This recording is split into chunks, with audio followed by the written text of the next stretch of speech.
It's no secret that Northwest University's more than 14,848 graduates, to be exact, are making a big impact around the globe. And this is why students from more than 70 countries around the world choose NWU for their studies. And it's a great pleasure to welcome Professor Waldo Krugell, who is Professor in Economics at Northwest University, joining us from Potchefstroom. It's quite extraordinary, that number, Prof. Over 14,000 graduates and more than 70 countries. You got students from over 70 countries around the world. That's quite amazing. It is, and I think people tend to think of us as a small town somewhere in the Northwest, but I think we punch at a much greater weight than you would expect. No doubt, no doubt. And of course, you've got an amazing legal faculty there as well, if I'm not mistaken. But we're going to be chatting about all sorts of different things. And the economy is one of the critical things. When you just drive around, I have a business. I talk to many businesses, many SMEs, load shedding, the impact of the global economy slowdown, the impact of inflation. All of these things are a perfect mix for a very dangerous economy, and especially in our country, and the mix of politics into that as well. And economists are predicting a slower economic growth this year, which will obviously have an impact on households and businesses. And I want to ask you, what are the forces that are driving this outlook? And is there anything that we can do about it? And of course, looking and listening to the banks, their sentiment is also negative. So what is causing this, and what can we do about it? I think there's a lot of uncertainty at the moment about what the prospects look like for 2023. On the one hand, the international picture was predicted to be quite negative, like you said, but initial data seems like it might be slightly better. Analysts are excited about China's economy opening up again. They've now really scaled back their zero COVID policies, and people are getting back to factories and shops as well. So that's a big positive. And it looks like even the US economy is going to avoid a recession. And with a drop in energy costs in the EU, even they might avoid a recession. Growing very slowly, but I think the doom and gloom picture that we saw in, say, October's IMF World Economic Forecasts, that's been dispelled a bit. So that's a positive.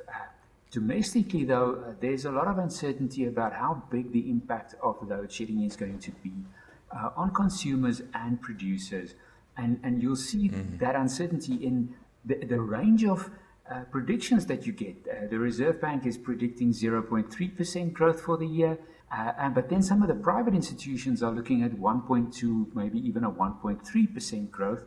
And behind all this are their assumptions about the intensity of load shedding and the extent to which businesses can mitigate that impact by using generators, rooftop solar, etc. The model behind these predictions has a load shedding number in there, and that drives what we see in forecasts. Yeah, no, it is very concerning, and especially you look at the debt ratios of Eskom sitting at over 400 billion rand. At some stage somebody's going to pay for this, and our economy is not quite growing like it should. And I look at other African countries like Egypt, who've had 5.5% growth over the last few years. I wish we could replicate something like that, but you're 100% right. I mean, it's extraordinary. I remember the doom and gloom last year in October, where the energy crisis, etc., etc. But I guess there's that unknown in the Ukraine-Russia war that we don't know what could happen still, and we hopefully this will be resolved pretty soon, and we can have some kind of stability in the world. But inflation has been the one thing that's been very high the past year, and many people are struggling with the high cost of food and fuel, for example. And I was just looking out, I'll give you an example. I buy pizza from my favorite place, and I've got all the SMSs from my credit card that goes through, and I buy the same pizza every single time. And I was looking back at 2020, the pizza cost 108 Rand. It then went up a few months later to 128 Rand. Then it went up to 135 Rand. then it went to 145 Rand, and now the same pizza 2.5 years later costs 168 Rand. So there's a classic, and I was talking to the owners and they were saying that the price of flour, for example, is almost double. So you look at that impact that has amongst other food items, you can understand why our inflation is so high. But my question is that will inflation stay this high? And what happens if interest rates rise again this year or they come down? Is inflation eventually going to start its downward trajectory like it's happening in the US, for example? It's slowly reaching a point where it's slowing down. But are we going to see the same thing? Yeah, I'm concerned. Hopefully we'll see some of that, and I think we have been seeing it, like you say, with small decreases in that rate of increase. So prices, the levels haven't been coming down I say in general, but the rate of increase has been slower. But we do face particular challenges like importing fuel when the rand weakens, even though the international price is stable or slightly lower than it was at times last year. That pushes up the price of transport, and that is such a big part of people's spending basket that you still feel the impact of this months after whatever the rand weakened or the oil price increased slightly. It's still with us. So I think the South African inflation story is definitely, it's a food and fuel story. If you look at the core inflation rate and at the services inflation rate, that hasn't climbed that much. But fueled by international events, those prices are really high, and it's the regular consumer who ends up paying these really sky-high prices.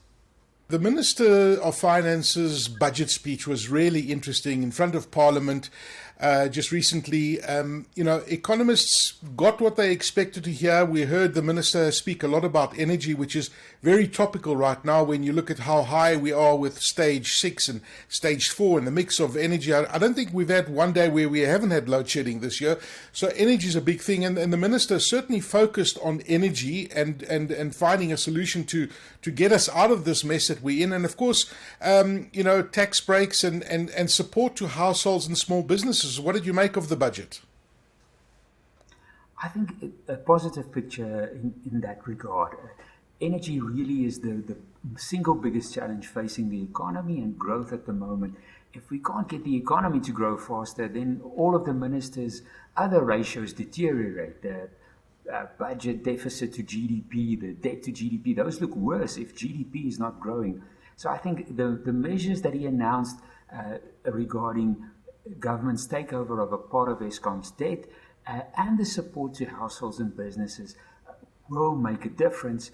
The timelines are always an issue. When you listen to the speeches, you expect this is going to make a change this month or next month, but frequently it takes longer than that. So I think we should be patient, but we've got some good ideas going. And now it's down to the private sector's response to what he's put on the table. Yeah, I must say that just keeping in tabs of our finance minister, even in the last budget and the recent speeches that he's made, I'm kind of optimistic that he has a very sensible approach to the economy. One of the more sensible portfolios in government right now. So that gives me a little bit of optimism on our economy with that budget speech.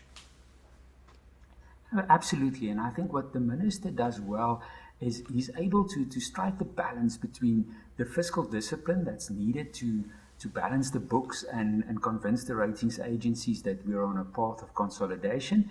But he's not forgotten that there are normal people out there who's really been hit hard by inflation, and you need to find a way to support that and get the economy growing. It's not an easy balancing trick, but he's been doing it well. And I think what economists particularly like, I think he's been convincing in the credibility that he's lent to the plans, to say we are following an approach of fiscal consolidation, but it's not austerity. We're not strangling the economy to get to that point. Exactly, exactly. We've seen other economies that are a lot far worse than us. I mean, I look at Nigeria, not Nigeria, pardon me, I look at Argentina, and I look at Turkey, for example, and you look at the inflation numbers there. Let's hope we don't get to that point. But you've seen these scenarios before, with being a professor of economics, and you look at all these different models, and I'm really fascinated by geopolitics and economics and how all of them blend together. But when you look at the work that you are doing at Northwest University and the research that you're doing to address the economic problem and growth, what kind of research are you guys doing, and what are you seeing in your research? I think there's a lot of interesting work being done by a lot of my colleagues. Some focus specifically on tourism economics, and we know that sector has been hard hit by the lockdown and is a major employer and contributor to economic growth. So people are looking at why would people still come to South Africa? I think the Department of Tourism has been in the news with this sponsorship, or possible sponsorship of Spurs, and it just shows the relevance of these issues and how do you market and where do you market and will it actually get those tourists to South Africa? There are other guys looking at informal markets. Those people in the economy have really sort of fallen by the wayside of economic growth and how they manage to survive. So work on the informal economy, on the recycling economy. So that's also stuff that's happening. And in the School of Economics, we have a number of people looking at international trade and particularly opportunities in Africa. And they're excited about the notion of South Africa being a gateway into Africa and that being a driver of economic growth. So I think loads of interesting work and hopefully stuff that will also engage postgrad students who want to come and continue their studies at the Northwest University.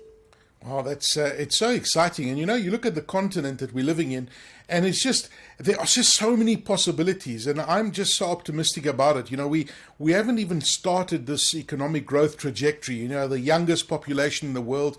There is so much opportunity, and I'm really optimistic about the growth in the future, provided we do the right things to encourage that kind of growth. And of course, one of the things are SMMEs, something I'm very passionate about, and the contribution that SMMEs make to our economy. It is the powerhouse of our economy. They employ most of the people, they create most of the revenue, and our country is just full of SMMEs and young entrepreneurs. And when you look at the role that these SMMEs have played in our role of economic growth and development, and you're looking at how SMMEs can survive this harsh economic climate, I guess that's the question. Will they survive, or are SMMEs more resilient to these kind of changes? I guess I see them a lot more agile than traditional businesses, Prof. I think you're right. And I think in a way the COVID pandemic has proven this. Everybody was really worried about complete devastation. And of course, there were businesses that struggled and closed down, but there were a great number of them who came out swinging, if I want to put it that way. And I think in a similar way, they are finding ways of bridging the gap that these electricity shortages are causing. So whether it's on a very small scale with a very small generator, whether it's tweaking operations at the right time, or whether it's investing in the future and getting that rooftop solar going. And it costs a lot of money now, but in the end, that's what's going to keep the business open for the long run. So I'm also quite optimistic about the resilience and, if I could say in Afrikaans, the planmaak way of thinking that you find in these SMEs. No doubt about it. I'm sure, Prof, you and your team at Northwest University and as professor in economics, you crunch quite a bit of numbers. So I'm going to ask you to almost give us a forecast. And I guess I'm asking you that, let's say, for example, we didn't have energy problems. Let's say that economically things settled down considerably. And let's say that, we got the country going again. What's a realistic growth rate that as a country we can expect to grow at if we get most of these issues resolved. And I'm quite confident that the energy crisis will be resolved. And in a few years' time, in under 5 years' time, I have a good feeling that if we continue along this trajectory that the president wants to encourage, external businesses to generate their own power, that we will have an abundance of power. But there are all the other issues that come into the equation. But if we did get everything right and we did get tourists and we did get investment in the country, what's a realistic growth rate that South Africa could be on? The numbers out there are really interesting. So I think the conservatives ones are saying 2 percentage points faster. So instead of 1.3, you're looking at 3.3. And then some of the optimistic ones out there are talking about 5 percentage points faster, which would be extremely fast for the South African economy. And I think it just speaks to the potential that's out there, and particularly for our traditional industries. Agriculture and mining are poised to play a big role in the international economy. If, like you say, we are able to solve our electricity transport problems, there's huge potential there. Professor Waldo Krugell, who is professor in economics at Northwest University. Prof, thank you so much for joining us today. I know the signal's been a little bit edgy because, of course, load shedding is impacting telecommunications, but we've got the message, and thank you very much for those insightful thoughts on our economy, where our economy is going, and I can hear from you and your colleagues at Northwest University the optimism, as I am optimistic. We thank you for your time, Prof. Okay, thank you for the opportunity to speak to you. It's been a pleasure. And hopefully we'll do it soon again.